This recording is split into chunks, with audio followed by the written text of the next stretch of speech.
Hello, I'm Colonel Bob Newman, former commanding officer of the 1st Hussars and chairman of the Guidon Committee.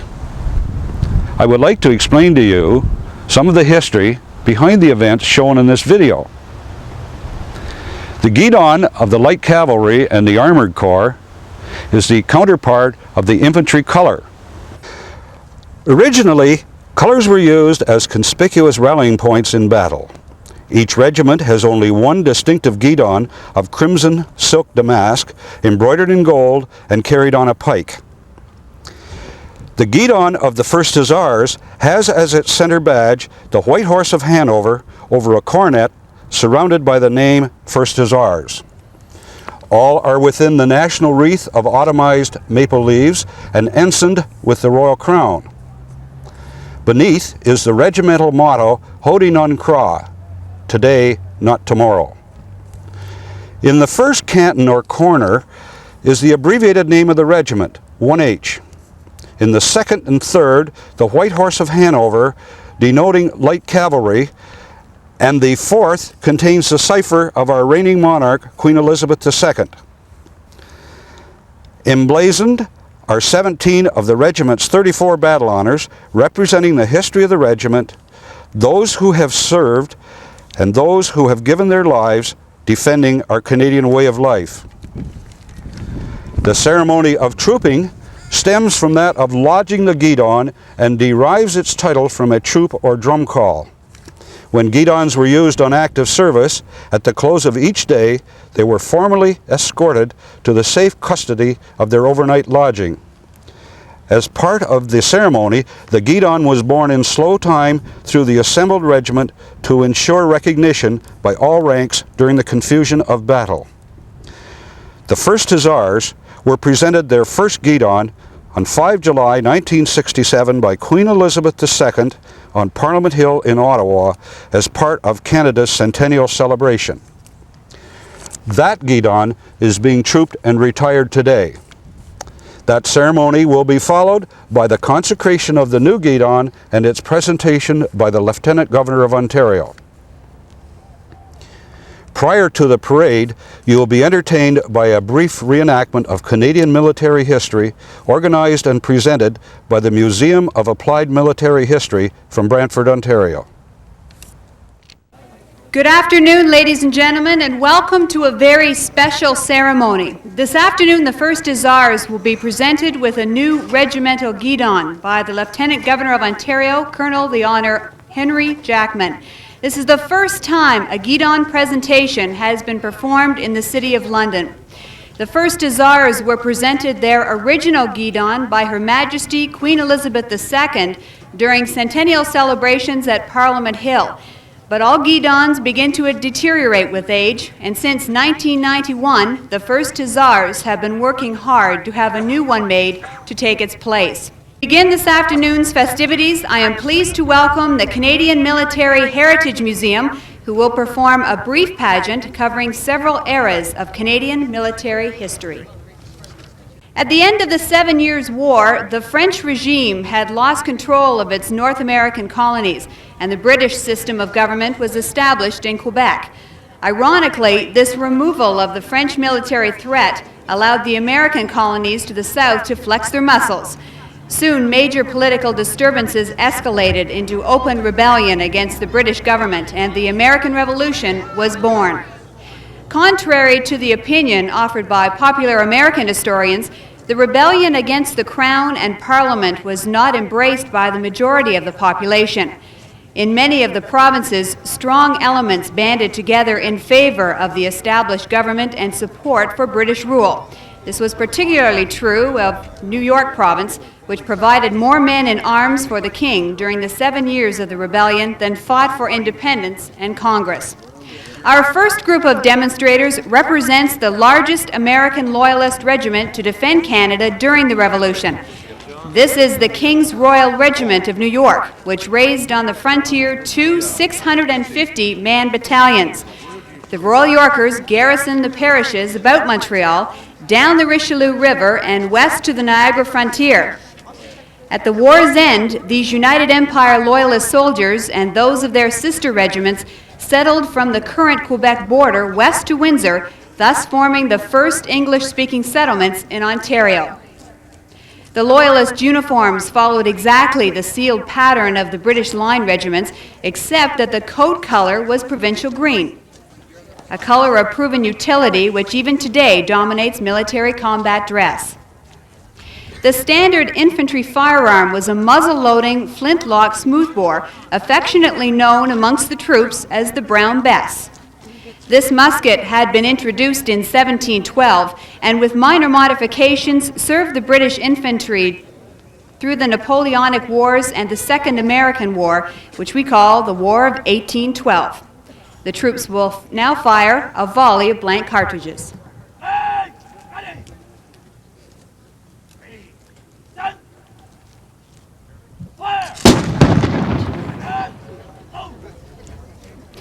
As the men reload, carefully observe the intricate system of loading the Brown Bess musket.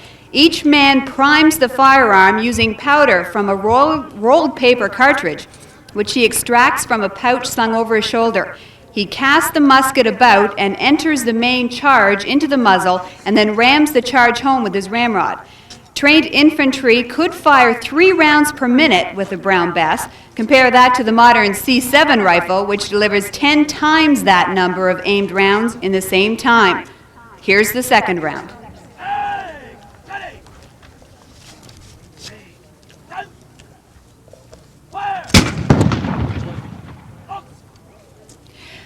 Whether American, Continental, or British, French, German, or Spanish regulars, the design and system of loading and firing was the same. Except for their colors, the uniforms were of the same design.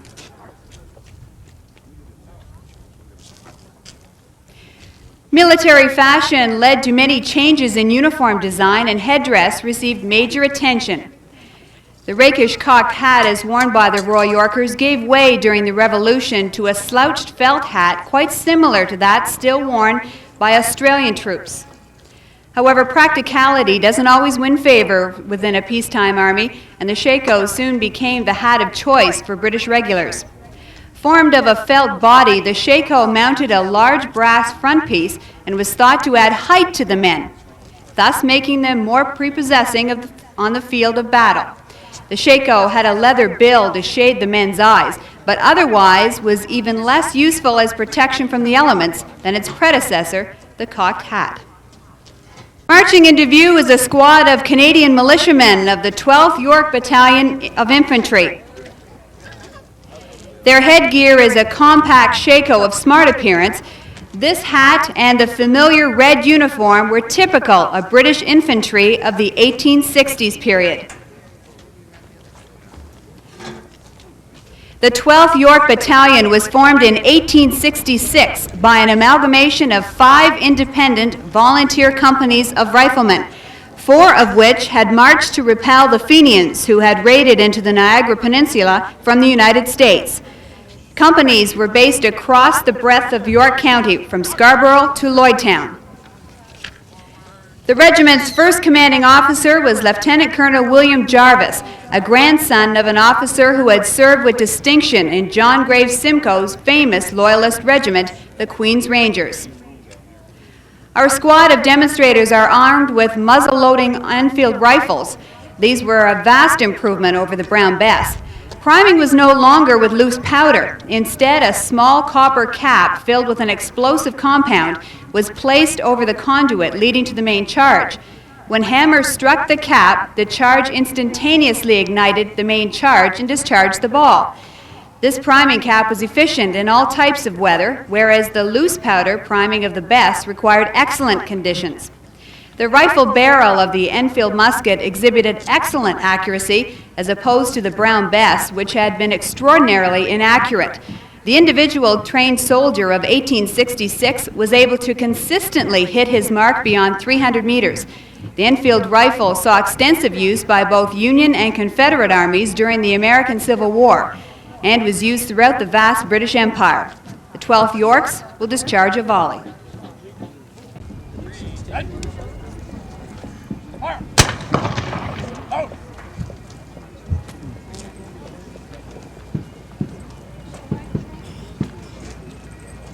The Northwest Rebellion of 1885 saw a composite battalion formed in part from the 12th York Battalion sent to the far west to oppose the uprising. In typical Canadian fashion, the men were dispatched in the dead of winter without proper uniforms and supporting equipment. After a staggering series of forced marches, the rebellion ended without the composite York Simcoe Battalion seeing any action. Nonetheless, its record of endurance and service was superb.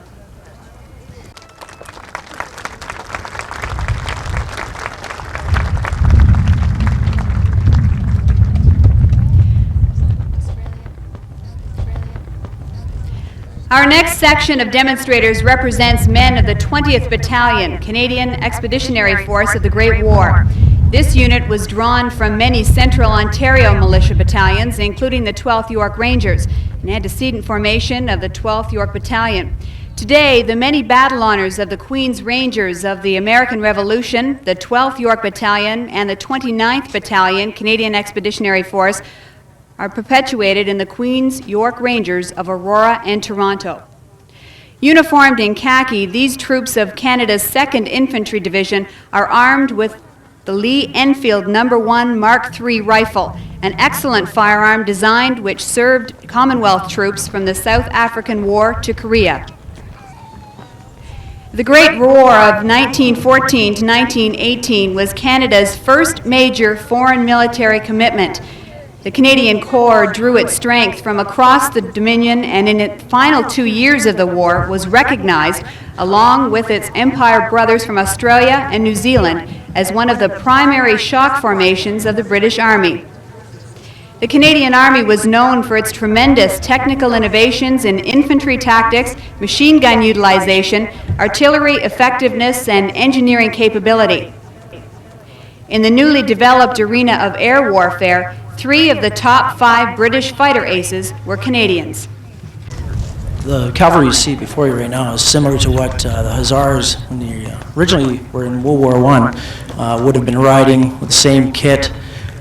The gentleman on the directly in front of the stand here with the mustache is wearing actually an artillery uniform that would have been an OR, other ranks, and the other gentleman, of course, in front would be typical of the cavalry the Hussars would have used in World War I.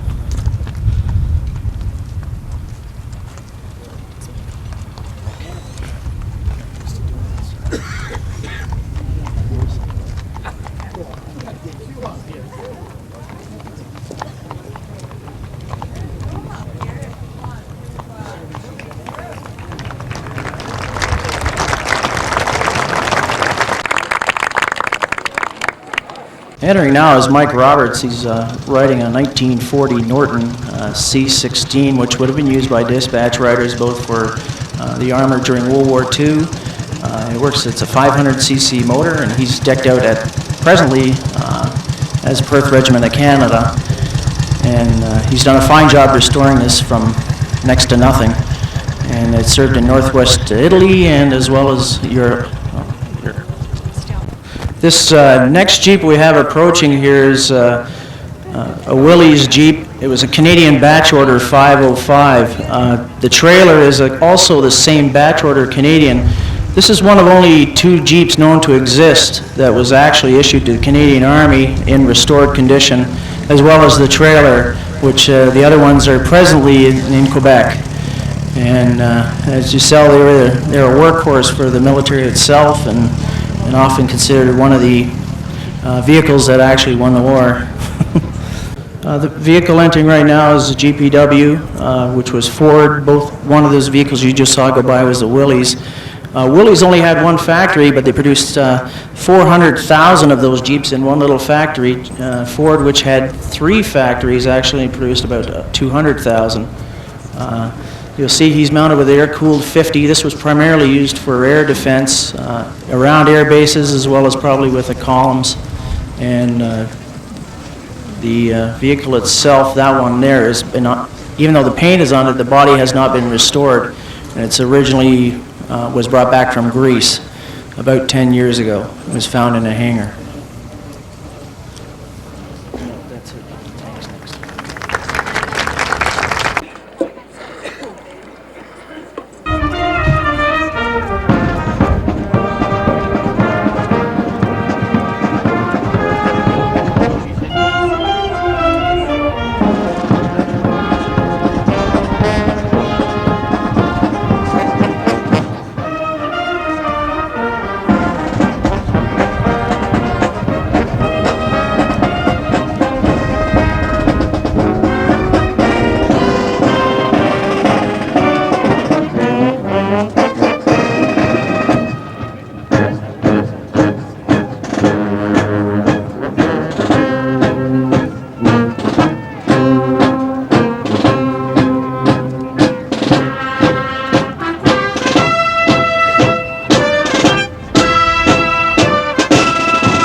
Ladies and gentlemen, please join with me in welcoming the 1st Hussars. The Strathroy Legion Pipe Band is piping the regiment onto the parade square.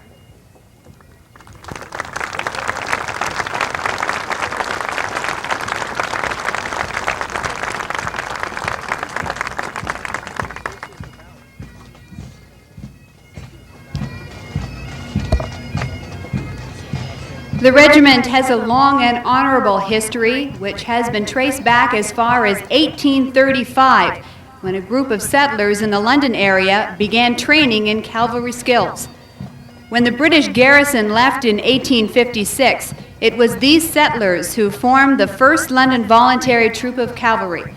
Within a year, there were 4 independent troops, and in 1872, these 4 were consolidated into one unit, the 1st Regiment of Cavalry, which later became the 1st Hussars.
Lieutenant Colonel Rob McLeod, commanding officer of the 1st Hussars, is now coming onto the parade square to assume command of the regiment on parade.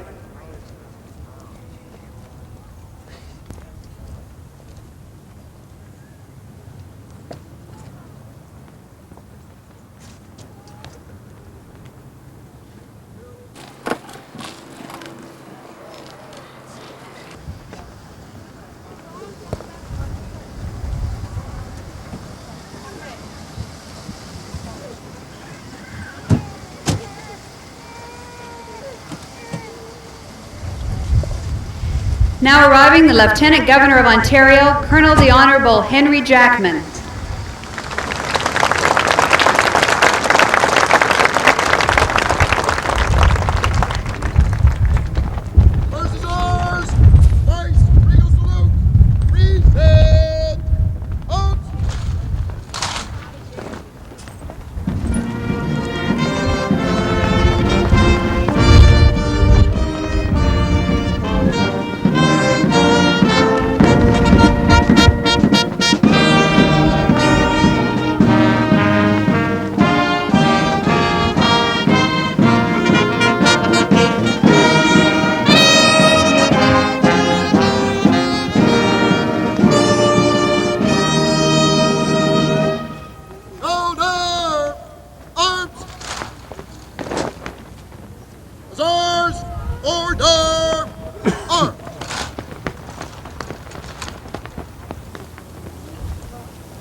Good afternoon, Ronald. Lieutenant Colonel McLeod, commanding 1st Hussars, 99 all ranks on parade, with 38 special.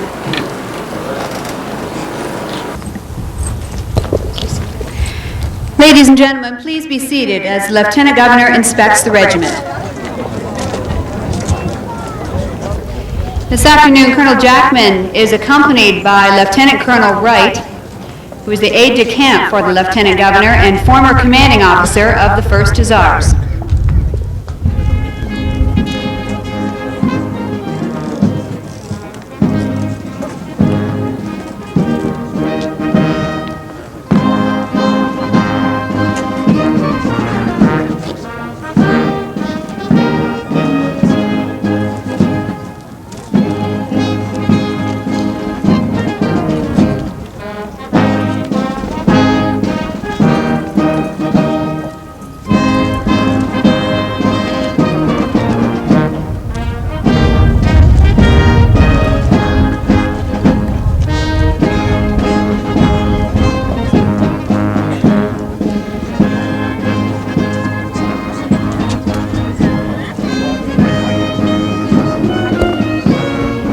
and gentlemen, a bit of history on the 1st Hussars. The 1st Hussars have been on active service 3 times, beginning in 1900 during the Boer War, and their service earned the regiment its first battle honor. The regiment has a total of 34 battle honors. The others were earned during periods of active service in both world wars. 17 of these battle honors are embroidered on the crimson background of the Guidon. The 1st Hussars have produced many distinguished soldiers. Perhaps the most famous was Billy Bishop, the greatest Allied flying ace of World War I. Billy Bishop began his military career as a cavalry officer with the Hussars before joining the fledgling Air Force. Bishop shot down 72 enemy aircraft during the war and won the Victoria Cross, the Distinguished Service Order, the Military Cross, and the Distinguished Flying Cross for his service.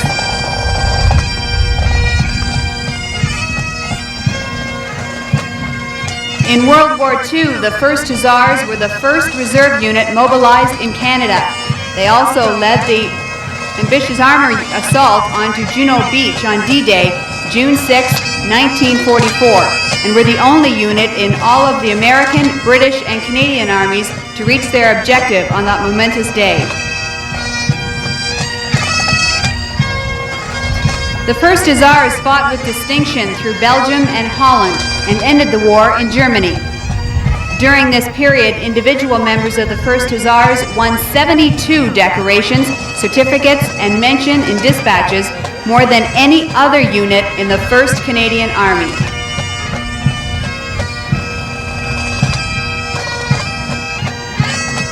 The tradition of excellence and service as citizen soldiers has continued since the war.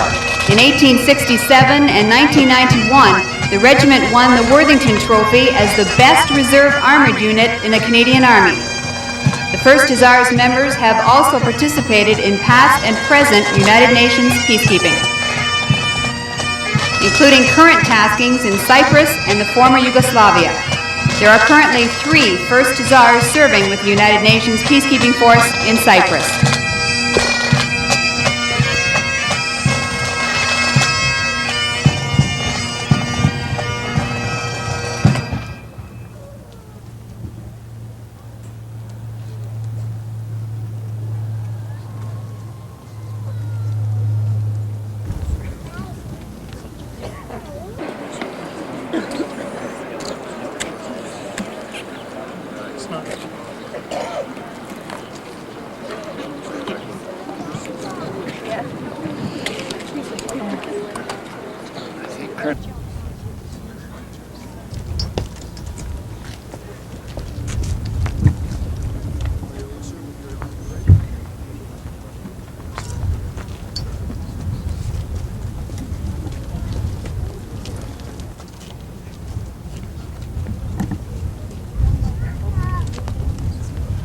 Escort for the Guidon, by the right.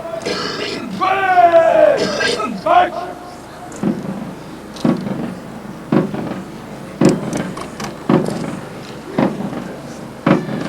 Escort for the Guidon. Well changed, direction left. A Guidon is much more than a piece of cloth listing battles won in years past. A Guidon is an armored corps unit's battle flag, and it was originally intended to act as a conspicuous rallying point in battle. Although Guidons are no longer carried into battle, they still retain their role as a vital rallying point for a unit's collective pride. When the 1st Hussars parade, so does its Guidon, and proud is the soldier distinguished with the honor of displaying the Guidon during a regiment ceremonies.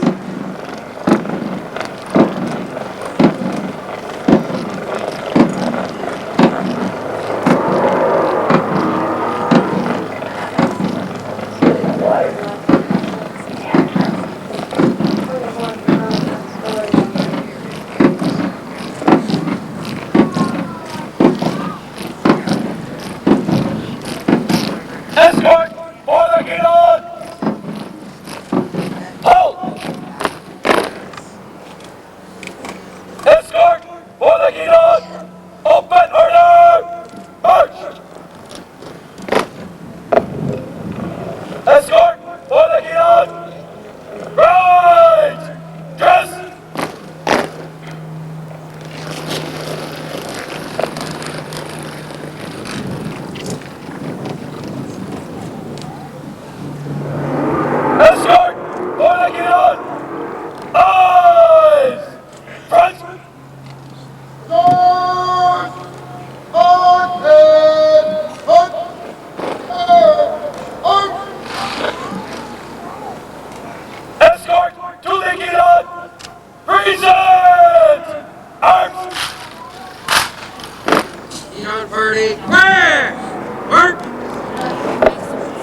The 1st Hussars will now troop their original Guidon through the ranks one final time.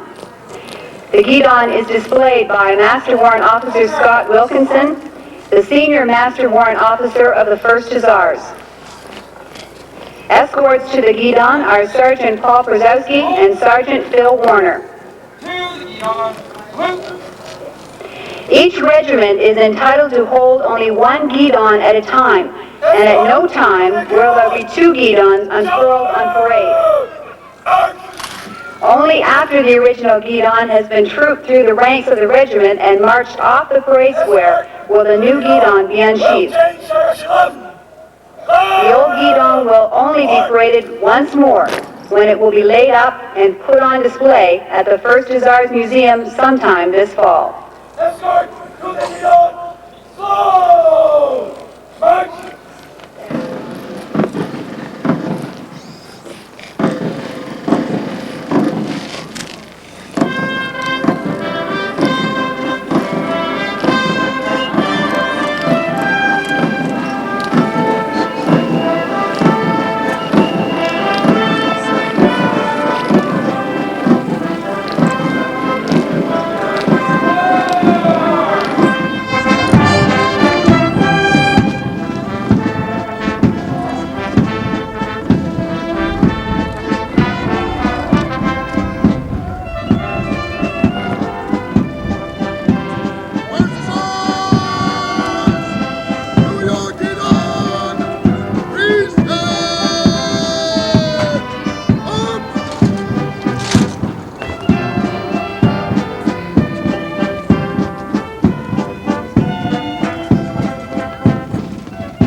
The trooping of the Guidon is a tradition from when Guidons were still used on active service.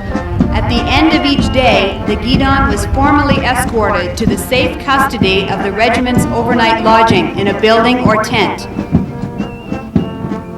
As part of that ceremony, the Guidon was carried by an honor guard marching in slow time through the assembled ranks of the regiment. The trooping was to ensure that all members of the unit would be able to recognize their Guidon in the confusion of battle.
Escort to the Guidon! Now! Dress!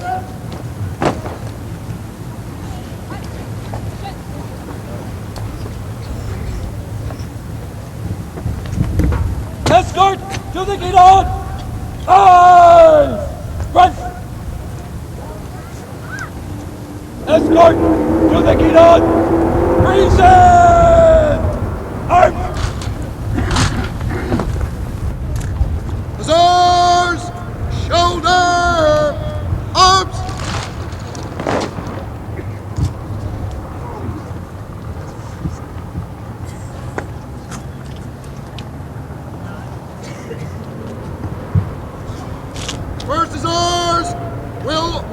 off the old Guidon.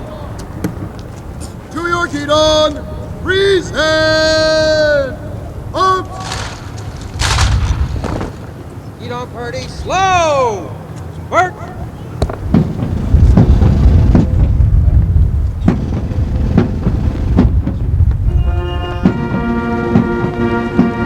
Ladies and gentlemen, please stand to honor the Guidon as it marched off the parade square.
Guidon officers, quick march! The two senior captains of the regiment, Captain Joe Murray and Captain Mike Steele, will uncase and carry forward the new Guidon so that it may be consecrated.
Reverend Sir, on behalf of the 1st Hussars, I request that you bid God's blessing on this Guidon.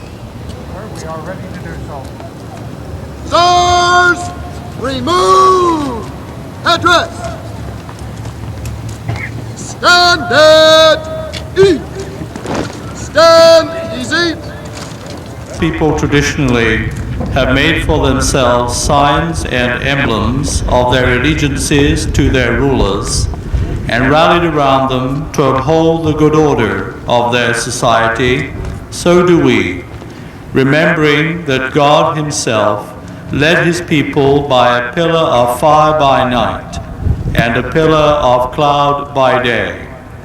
Gather in His presence of God and each other to ask His blessing on this Guidon, which is to represent to us our duty towards our Queen and our country. Let us therefore pray that it may never be unfurled except in the course of righteousness and justice, and that he may make it to be, to all who follow it, a sign of his presence in all dangers and distresses, and so increase their faith in him, who is King of kings and Lord of lords. Let us pray. Our help is in the name of the Lord. Who made heaven and earth, The Lord be with you. and also with you. Lord God Almighty, we thank you for your continuing presence among us, for your guidance and protection in both war and peace, for the obligations and privileges of life and liberty in Canada and in our world, which were won by the service and sacrifice of our comrades. We pray for the wisdom and strength to keep peace and to safeguard these precious freedoms for all your people. Especially we pray you to bless our gracious Queen Elizabeth, her royal family, and all who are set in authority over the peoples of the earth, that they may order all things justly and well. To the service of our God and the honoring of God's holy name, We dedicate ourselves afresh to wisdom, righteousness, and peace in all our relationships. we dedicate ourselves afresh.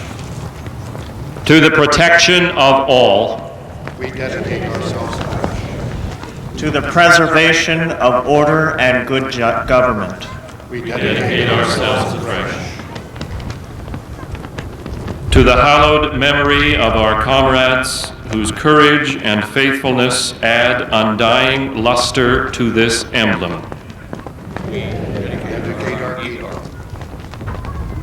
In continual remembrance of our solemn oath as a sign of our resolve faithfully and truly to keep it to the end. We dedicate our Guidon. Hussars, attention!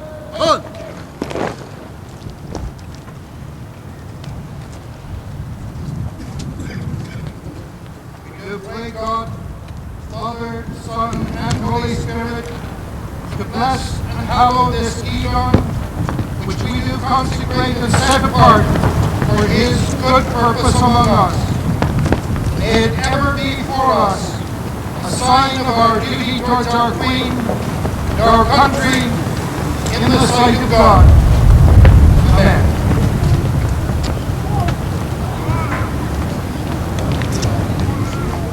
Hussars, stand at ease! Ladies and gentlemen, please stand as the Lieutenant Governor of Ontario presents the Guidon to Squadron Sergeant Major Bruce McConkey, who is accepting the Guidon on behalf of the regiment.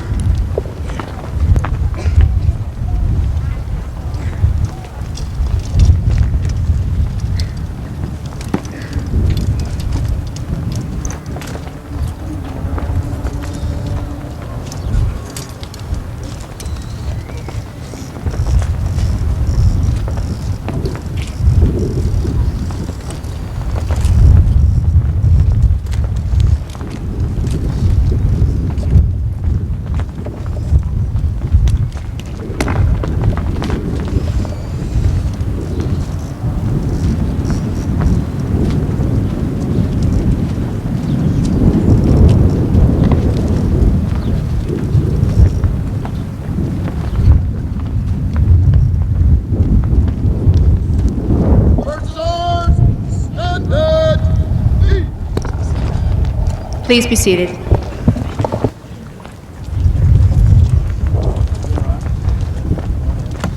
First Hussars, first of all, let me say what a great pleasure it is for me to be here with you today and to congratulate the commanding officers, the officers and the men and women of this historic and famous regiment on your deportment today. This has been a first-class parade in every way, and I congratulate you all. I feel particularly honored that the occasion that I have been asked to visit the 1st Hussars was the retirement of your old Guidon and your unfurling of your new colors. As has been said, the significance of a color in battle, it is a rallying point. In the days of when the cavalry was at perhaps its most glorious, through the smoke of the battlefield, you needed a color to rally your regiment. It was also instilled in the minds and hearts of the men and women in the regiment that to fight individually was not enough. They had to rally together to the standard, because the unit is always stronger than the sum total of the individuals.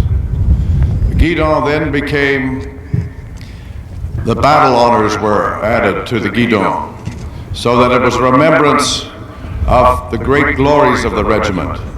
It became a religious object, as your padres have shown today, that the Guidon should never be unfurled in an unjust cause. And what is perhaps most important, it became a memorial to those who had fallen in battle. So the Guidon, the significance and symbolism of this occasion, will remain with you all. I am delighted that there are so many members of your association and veterans who fought in the last war here with us today. They perhaps remember the time that the Guidon that has been retired was your new standard. And each and every one of you, whether you be the youngest recruit or the oldest veteran, will remember with pride that very first time you put on Her Majesty's uniform. You remember when perhaps nervously you stood at attention, the bands began to play, and the colors were marched past, and out of the corner of your eye you saw Vimy, Falaise Gap, those great battles of Northwest Europe and of Flanders. And then for the first time you remember that you are part of this regiment, as this regiment is part of you.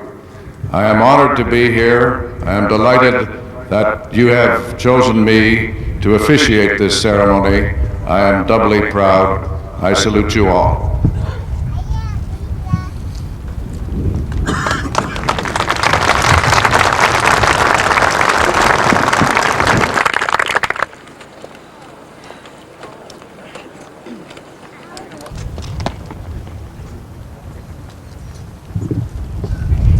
Colonel Jackman, honored guests, ladies and gentlemen, friends of the 1st Hussars.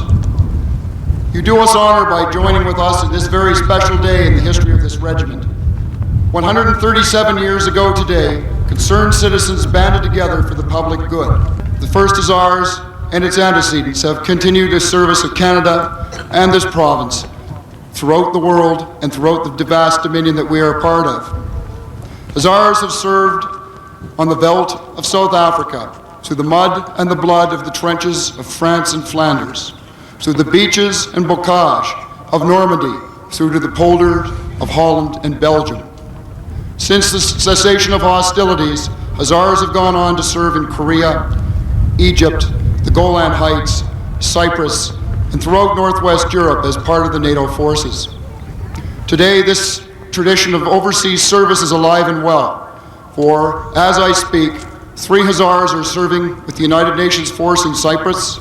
1 Hussar is serving in the deserts of California with the 24th Marine Regiment. Colonel Jackman, my personal thanks, sir, for coming here and honoring us with your very great presence. From the bottom of my heart, sir, my thanks. Ladies and gentlemen, once again, I must thank you for coming here and being part of this. Our hearts are open to you, and we know that you are all part of us as well. May God bless you and keep you. Thank you very much.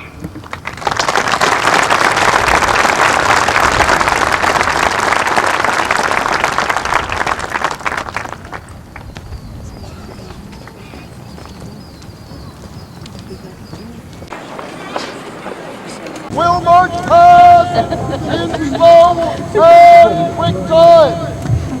By the left, slow, march!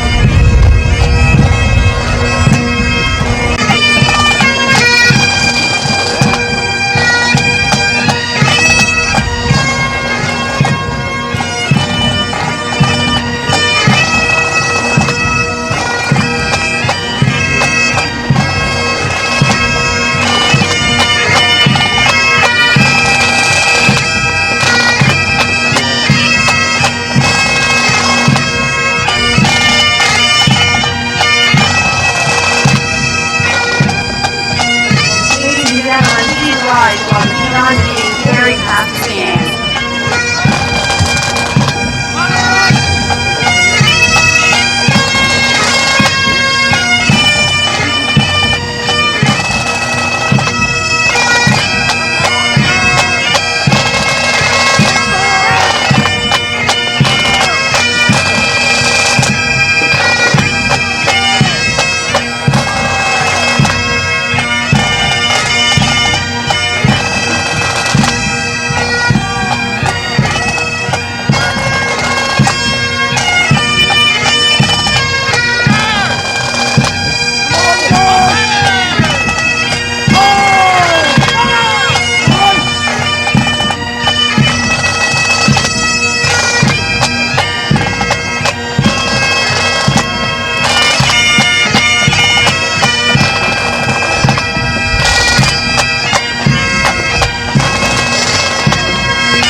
Ladies and gentlemen, you may be seated for a brief moment.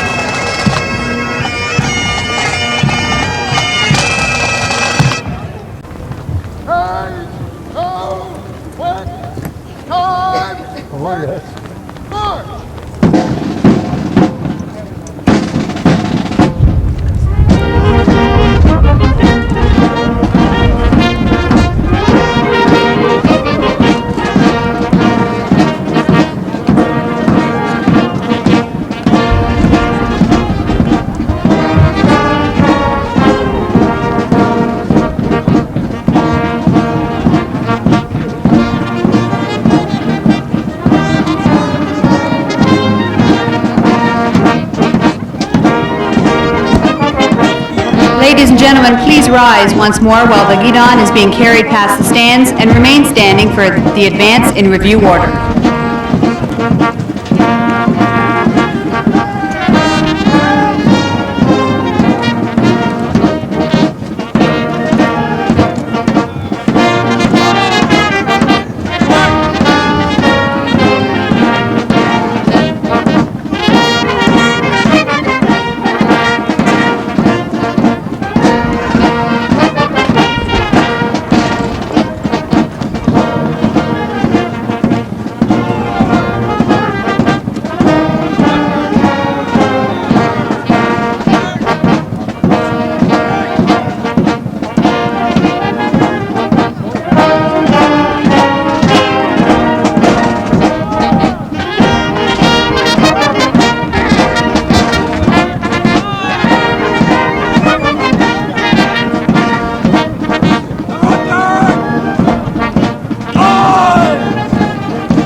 Please be seated. Well done. Change direction left. Left. Horse. Right. Up.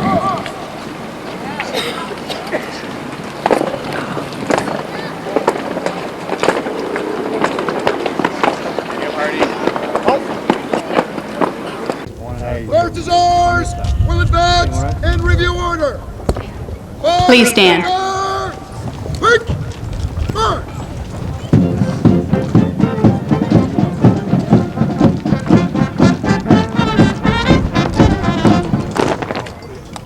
Vice, regal salute! Freeze and arms!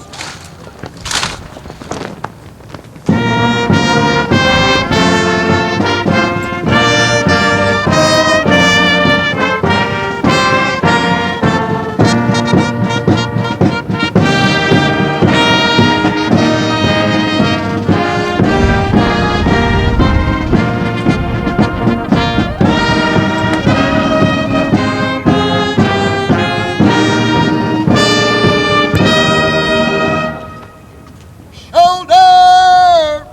Arms! Hussars! Order! Arms! Standard! Eat! Ladies and gentlemen, the Lieutenant Governor will now make a few presentations this afternoon. The first are the top trooper awards. Each squadron has chosen a trooper whom they believe to be outstanding.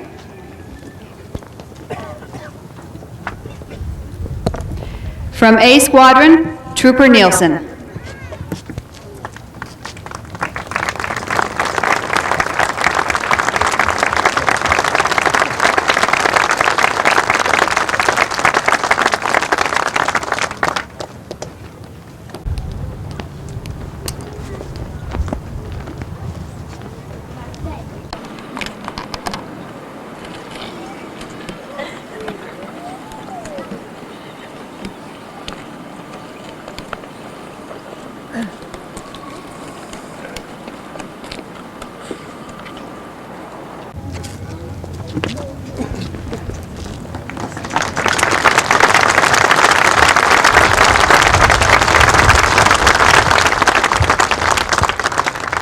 The second top trooper award from C Squadron, Trooper Parks.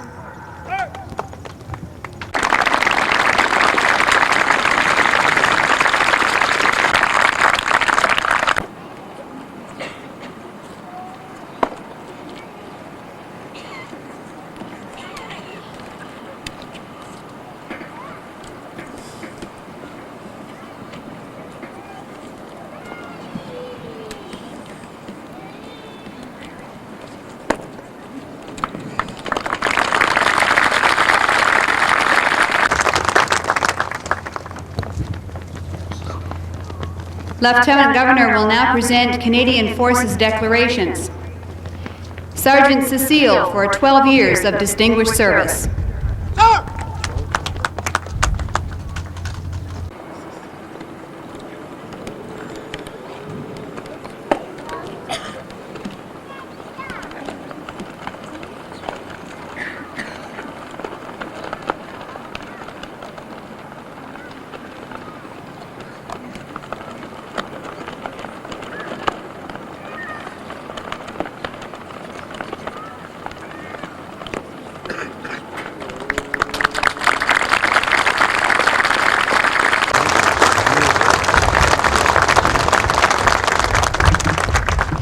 Captain Joe Murray is also receiving a Canadian Forces decoration for 12 years of distinguished service.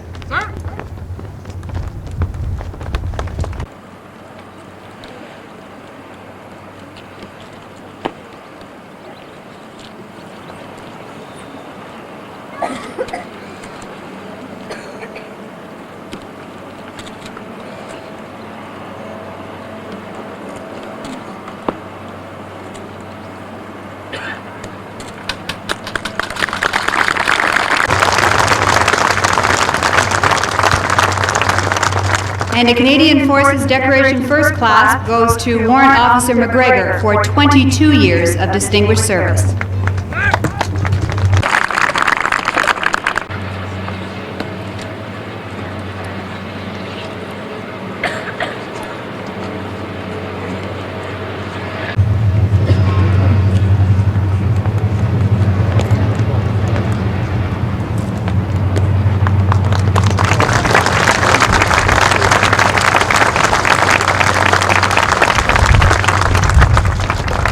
The Honorary Colonel, Colonel Thompson, will now present a gift to Lieutenant Governor Jackman in appreciation from all ranks of the 1st Hussars.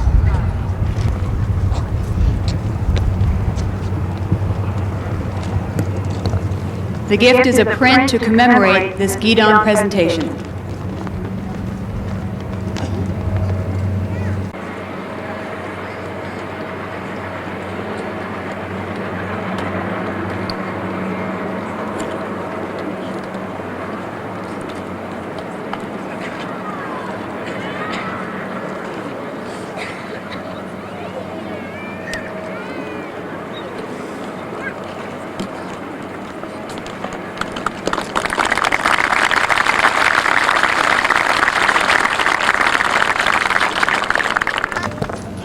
Ladies and gentlemen, the definition of the word hero is something we take for granted, but we often forget about what makes a person a hero, the qualities of dedication, courage, and self-sacrifice. Forming up are the heroes who defended Canada with courage and honor during both World Wars, and those who have continued the tradition of service as citizen soldiers since the war, the members of the 1st Hussars Regimental Association. The association will march past the regiment on parade, who will honor the service of their forebears with a regimental salute. The association is being led on parade by Colonel Brandy Conran, a former 1st Hussars commanding officer and World War II squadron commander. Colonel Conran was awarded the Distinguished Service Order for gallantry in the field. In this group of men are the ones who fought at the D-Day landings: the Menil-Patrie, the Falaise Road, Calais, the Hochwald, and Apeldoorn, to mention but a few of their famous battles. Please stand as the association marches past. The tank leading the association is an M4A2E8. It's a final production version of the Sherman. It was used by the Canadian Army between 1945 and 1972, with some militia units using them until 73. It's on loan from the Ontario Regiment Fair Club. Hussars! Regimental salute! Freeze and out!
Order! Arms! Ladies and gentlemen, please be seated.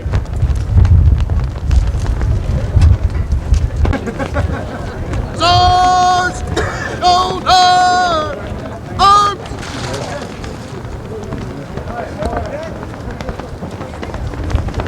Ladies and gentlemen, please stand while the Lieutenant Governor and the other dignitaries leave and remain standing until the regiment marches off the parade square. Recess!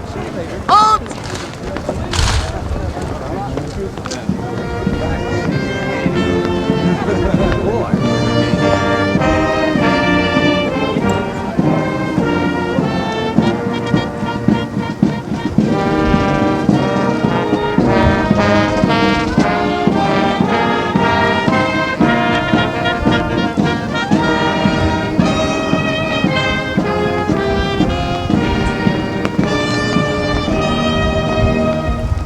Shoulder!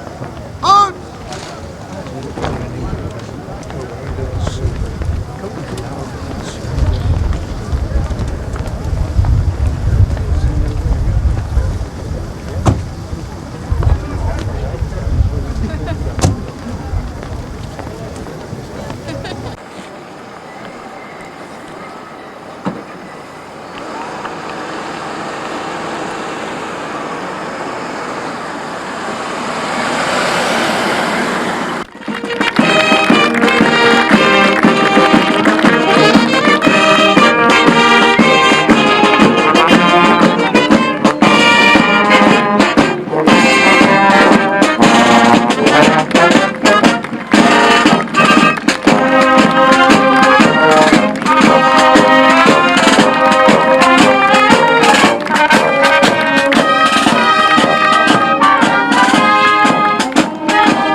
Colonel Jackman, what were your impressions of the Guidon ceremony today? Well, I think it was absolutely first class. All the soldiers marched tremendously. Some of those movements are not movements the regiment would normally make, marching at slow march and line and those rather complicated turns. It was first class in every way. I think they are definitely to be congratulated.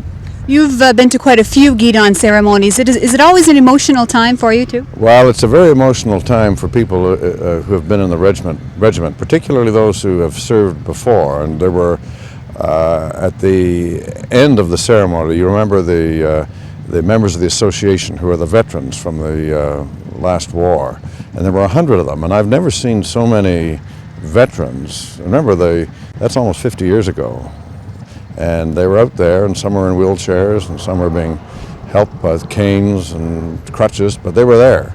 And the Guidon means a lot to them. It's a symbol of the regiment's greatness, the unity of the regiment, and the pride, and it's very emotional for them.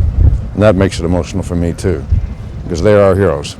Well, it was quite a thrill seeing the old one going off, because after I was commanding the regiment, they were presented by Her Majesty Queen Elizabeth II in Ottawa, You were at that ceremony? No, unfortunately, I was out of the country at that time, and I wasn't able to make it.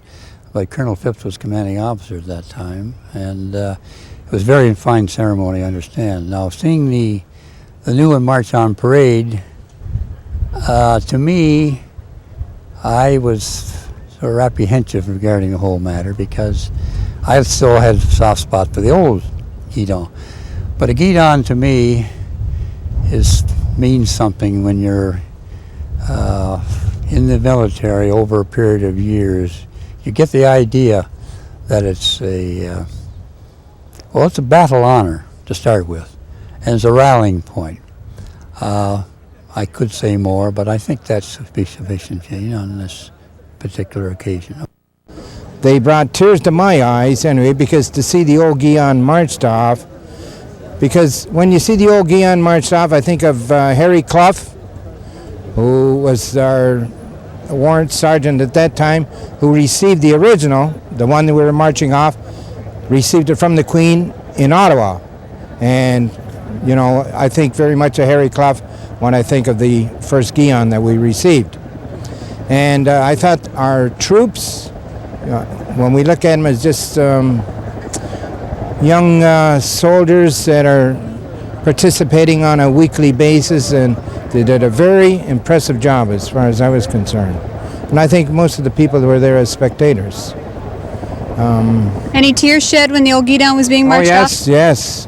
Brought tears to my eyes. I'm a very emotional person, and it does make me cry a little. You know, maybe a grown man shouldn't cry, but we have to cry now and then. It is as I say, a very emotional time, because I know all of the people in the regiment and all of the ones that are dead and all of the people that are still in it. And we are having a time right now when you read the obituaries, you see how the regiment is diminishing. And I think that's the emotional part of it.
Ladies and gentlemen, this concludes today's ceremony. Thank you for being present at this special occasion, and you are invited to join the regiment for a reception on the lawn behind the warrant officers and sergeants' mess.